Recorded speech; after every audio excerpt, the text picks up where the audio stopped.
Hello बच्चों, let's read the question. The question says which of the following is correct? Option A, the sum of mole fractions of all the components in a solution is always unity. In 2 it is given mole fraction depends upon temperature. In 3 it is given mole fraction is always negative. In 4 it is given mole fraction is independent of the content of solute in the solution. So first of all, let us check the key concept of the question.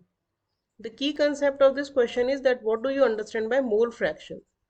So mole fraction किसी भी component का जिसे हमें निकालना है वो क्या होता है, वो होता है मोल्स ऑफ दैट कंपोनेंट जिसका भी हम निकाल रहे हैं. अगर हम सॉल्यूट का निकाल रहे हैं तो सॉल्यूट का, और अगर सॉल्वेंट का निकाल रहे हैं तो सॉल्वेंट के moles divided by total moles. तो रेशो जो होता है वो होता है हमारा mole fraction. Now let's check the complete solution of the question.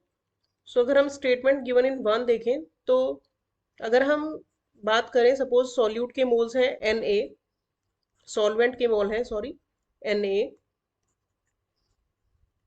और सॉल्यूट के मोल्स हैं Nb, मोल्स ऑफ सॉल्यूट.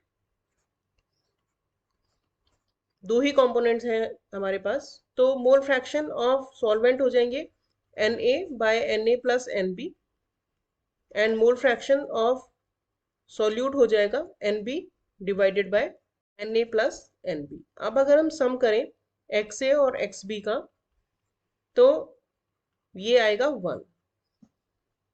तो हम ये कह सकते हैं कि जितने भी कंपोनेंट्स होते हैं उन सबके मोल फ्रैक्शंस मिला के टोटल 1 होते हैं या यूनिटी होते हैं. तो 1 जो हमारा स्टेटमेंट है वो ट्रू स्टेटमेंट है.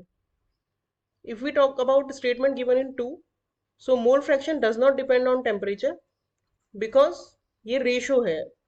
तो रेशो जो है वो डिपेंड नहीं करेगा टेम्परेचर पे.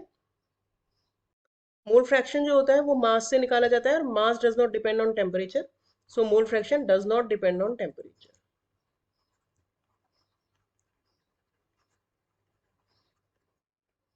इफ हम थर्ड की बात करें तो थर्ड एकदम रॉन्ग स्टेटमेंट है because mole fraction can never be negative value.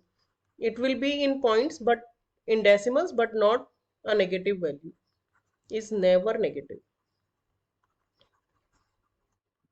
और हम फोर्थ की अगर बात करें तो फोर्थ भी इनकरेक्ट है बिकॉज मोल फ्रैक्शन जो है वो कंटेंट ऑफ सॉल्यूट पे तो डिपेंड करेगा ही करेगा. जितना ज़्यादा अमाउंट ऑफ सॉल्यूट होगा उतना ही ज़्यादा मोल फ्रैक्शन ऑफ दैट सॉल्यूट होगा. तो it depends on content of solute. तो हमारा करेक्ट आंसर क्या हो गया? हमारा करेक्ट आंसर हो गया ऑप्शन पर. Hope you understood the solution well. Thank you.